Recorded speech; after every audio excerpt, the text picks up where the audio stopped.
Salut les biveux, bienvenue sous les robinets. Bien, aujourd'hui c'est donc une vidéo unboxing. On va déballer, mettre en œuvre et tester une affûteuse électrique pour chaîne de tronçonneuse. Je précise tout de suite qu'il ne s'agit en aucun cas d'un placement de produit. Je ne touche absolument rien pour une quelconque promo. D'ailleurs, si c'est de la daube, je ne me priverai pas non plus de vous le dire. On verra bien. Sachez tout de même que j'ai payé 35 € pour cet appareil en promo sur Amazon. À ce prix-là, j'ai pas hésité. Mais bon, trêve de discours, passons aux choses sérieuses. C'est parti.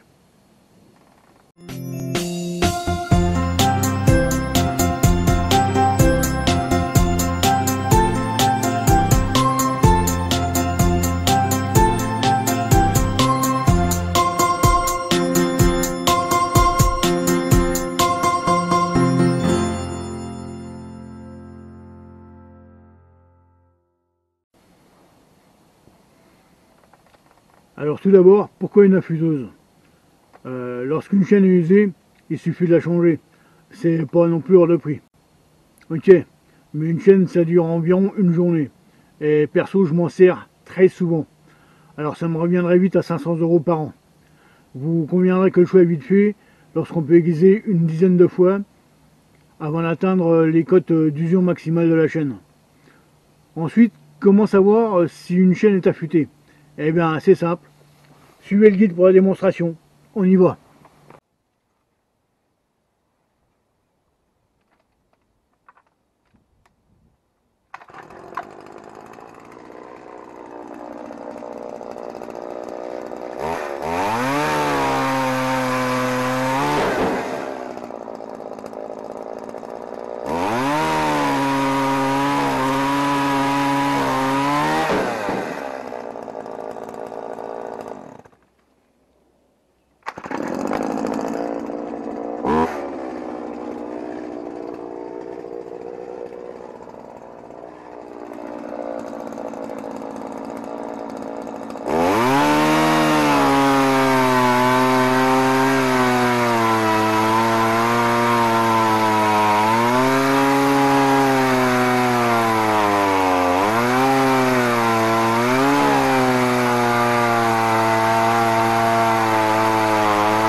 Donc, quand la lame est usée, quand la chaîne de la tronçonneuse est usée, vous avez vu qu'on met beaucoup plus de temps à couper, mais en plus, ça vous fait une espèce de farine comme ça se voit tout de suite. Alors que quand la lame est bien aiguisée, ça nous fait des beaux copeaux. Donc quand vous commencez à avoir de la sciure comme ça, ce qu'on appelle la farine, il faut aiguiser votre lame. Parce qu'autrement ça, c'est la cochonnerie qui va aller vous colmater tout le système d'entraînement de la chaîne. Ça va se compacter avec l'huile et la chaîne ne sera plus lubrifiée. Donc à force vous risquez de tout casser. Donc pour retrouver des beaux copeaux et une chaîne qui coupe bien et rapidement, il faut évidemment l'aiguiser de temps en temps ou la changer. Donc aujourd'hui on va voir l'aiguisage.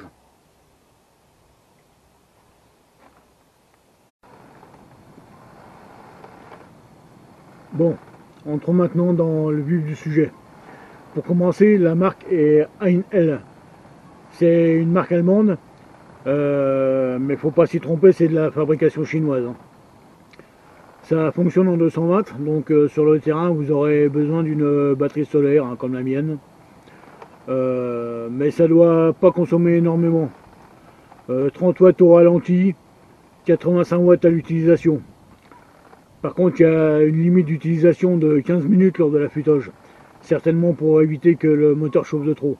En même temps, ça reste une machine en plastique. Bon, alors voyons voir ce qu'il y a dans ce carton.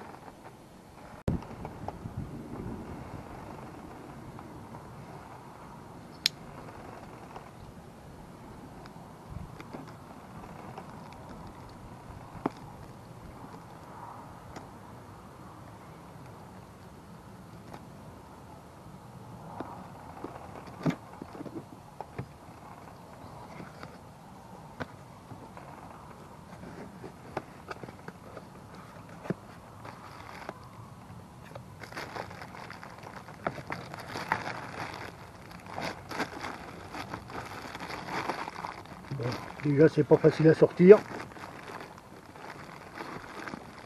On va faire l'inverse. Voilà.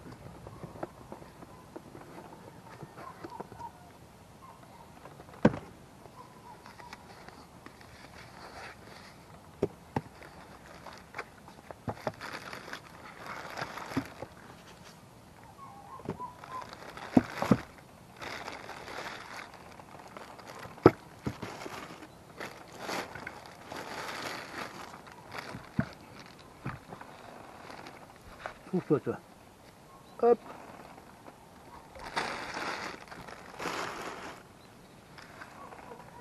Alors, on va déjà commencer par voir toute la paperasse. Alors, on a les instructions. 4, 5, 6, 7, 8, 9, 10, une vingtaine de langues, dont le français. C'est déjà pas mal. On a un autre livret concernant les consignes de sécurité.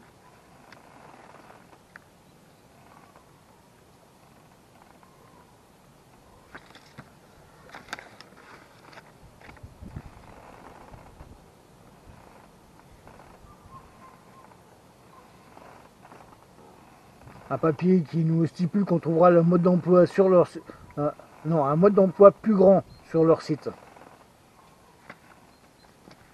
Et enfin, le livret de garantie, que personne ne lit jamais, évidemment. Alors, on va commencer par les instructions.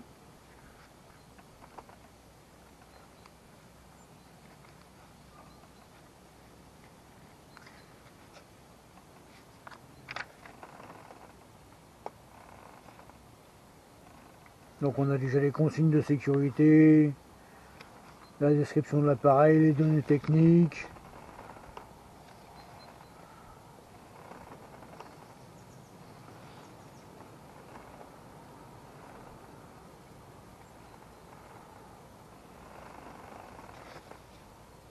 Bon, il n'y a pas grand chose. C'est vrai que ça manque un peu de mode d'emploi, donc j'irai faire un tour sur le site pour voir ça. Les consignes de sécurité.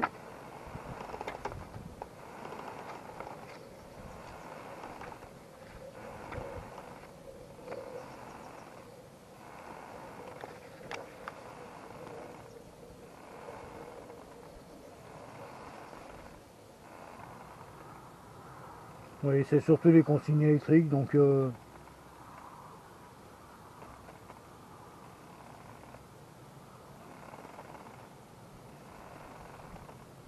il n'y a rien de spécifique. Mais je vous conseille quand même de les lire. J'aurais préféré un mode d'emploi plus complet. Alors, voyons voir ça.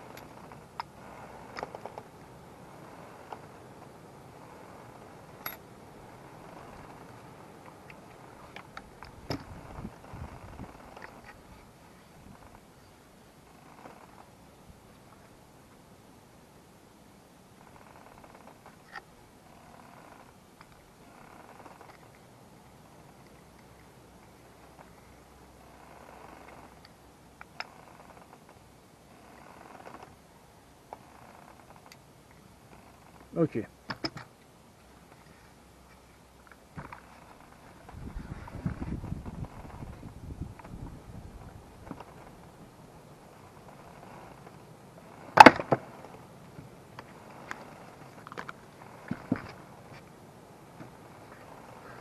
Ça se fixe avec deux vis, soit sur une table, soit sur un établi. Bon, les vis sont pas fourmies, c'est un peu dommage. Deux vis qu'on peut enfiler ici, donc à fixer sur une table ou sur un établi. Moi je pense que je vais la fixer carrément sur une planche que je pourrais ensuite utiliser en la maintenant avec des pinces, soit sur la table, soit sur l'établi à côté. Ce sera aussi simple. Le système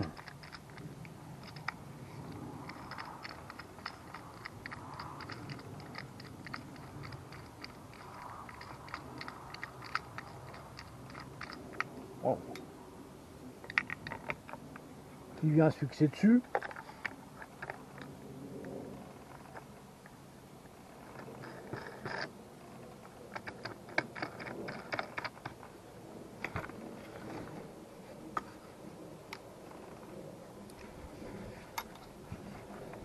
Voilà.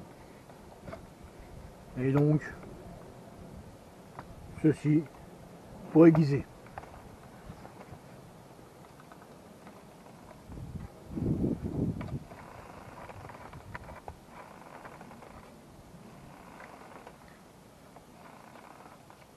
Ça me semble être le système de sécurité pour ne pas aller trop loin. Voilà, c'est ça. Ensuite, on doit avoir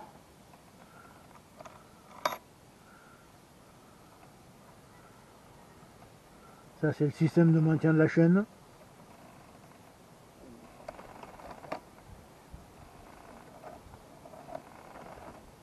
Ça, je vois pas trop pour l'instant.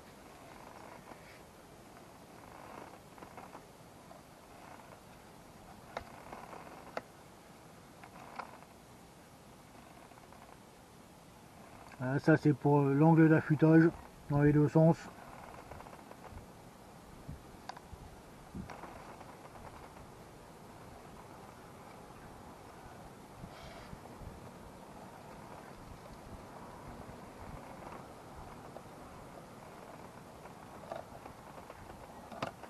Et je pense que je vais aller jeter un œil sur leur site pour le mode d'emploi.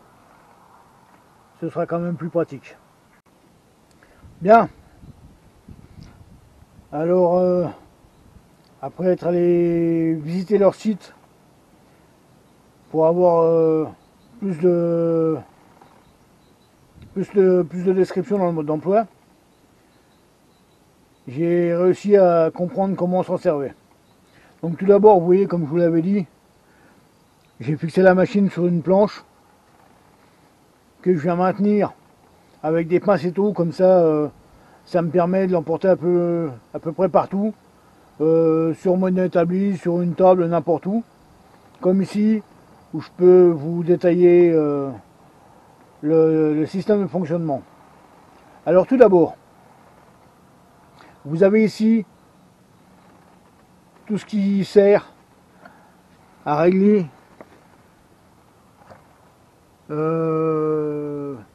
comment je pourrais dire, l'enfoncement de la meule pour ne pas qu'elle attaque la chaîne en dessous et qu'elle s'arrête pile en bas des dents. Vous avez ensuite ceci qui permet de régler la cale qui empêche la chaîne de partir dans un sens ou dans l'autre. Et vous avez ensuite un frein ici qui permet d'avancer ou de reculer une fois que vous avez fait un maillon. Donc on va attaquer. J'ai fait tous les réglages pour ma chaîne. Ce que je vous conseille, bon, comme pour toutes les chaînes, quand vous attaquez le premier maillon, vous mettez un coup de feutre dessus. Comme ça, vous savez où vous en êtes. Allez, on va tester le système. Je vais mettre ma batterie en marche. La machine aussi, on va voir si c'est bien pratique.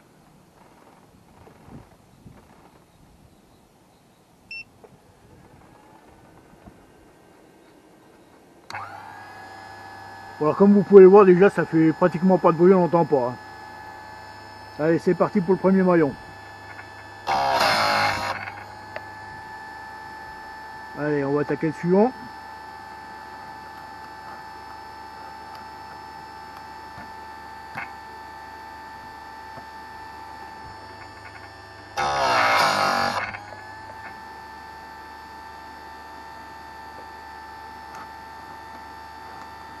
Donc bien sûr, vous en sautez un sur deux, puisqu'après il faudra passer dans l'autre sens.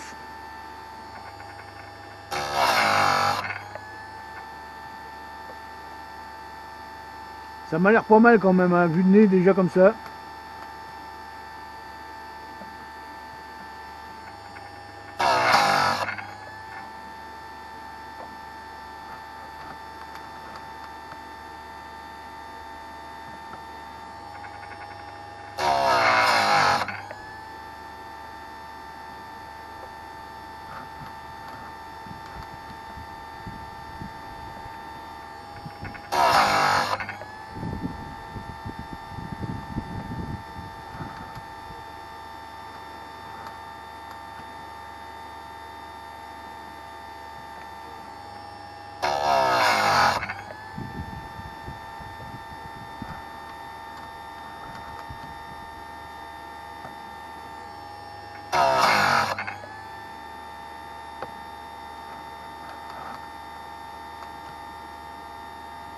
Bon, bien entendu, vous portez des gants, hein, comme à chaque fois que vous utilisez une chaîne.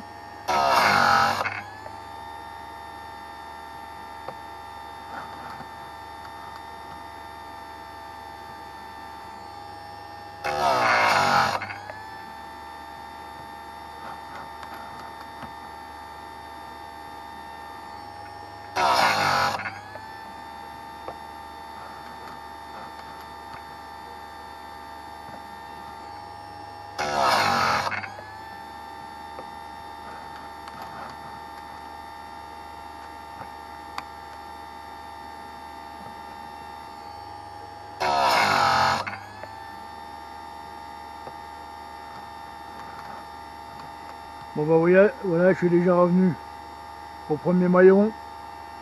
Je vais l'arrêter le temps d'inverser le système.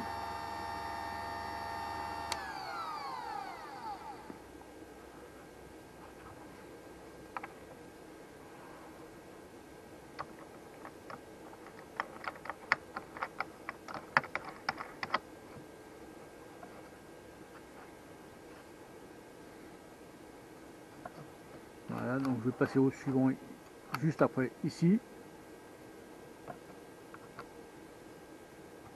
Alors, normalement ça devrait le faire, ça devrait être bon. On va réattaquer.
Et voilà, c'était le dernier maillon.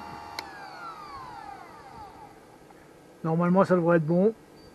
On va aller faire le test sur la tronçonneuse maintenant. Ok, je viens donc de remettre en place l'ancienne chaîne que je viens d'aiguiser. Et ben on va l'essayer tout de suite pour voir ce que ça donne.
Ouais ben franchement, je vous avoue que je m'attendais à mieux. Bon, c'est nettement mieux que ce que ce n'était, mais ça coupe pas aussi bien qu'une chaîne neuve. Et on le voit tout de suite. Il y a bien les copeaux, mais il y a aussi une bonne partie de farine. Hein.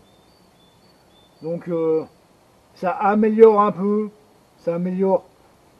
Allez, je dirais que ça va augmenter la survie de la chaîne de 50%, mais guère plus à mon avis.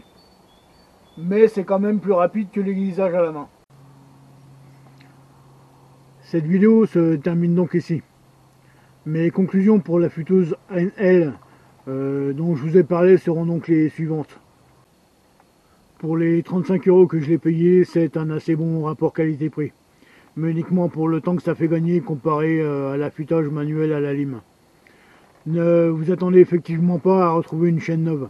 En effet, comme vous l'avez vu, ça améliore un peu la coupe, mais ça fait pas de miracle. Et ça ne vient pas de la chaîne. En effet, il s'agit d'une style, donc la marque la plus réputée pour ses qualités. Donc si vous voulez vous faire un petit plaisir, n'hésitez pas, mais ne mettez pas plus cher que ces 35 €, vous seriez déçus. Enfin, ça donnera une nouvelle vie à cette chaîne de tronçonneuse et ça me permettra d'attaquer le prochain travail. La construction d'un nouveau support pour mon panneau solaire. C'est ce que je vous propose dans la prochaine vidéo. Alors, si vous ne voulez pas rater ça, un seul moyen, abonnez-vous, likez, clocher.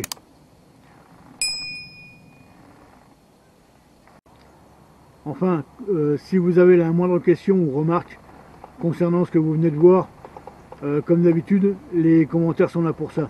Alors n'hésitez pas, j'y répondrai avec plaisir. Je vous mettrai aussi en description de cette vidéo les liens pour aller chercher cette affûteuse sur Amazon. En attendant, faites gaffe à vous et faites gaffe à la nature, c'est votre bien le plus précieux. A plus et à la prochaine dans les bois.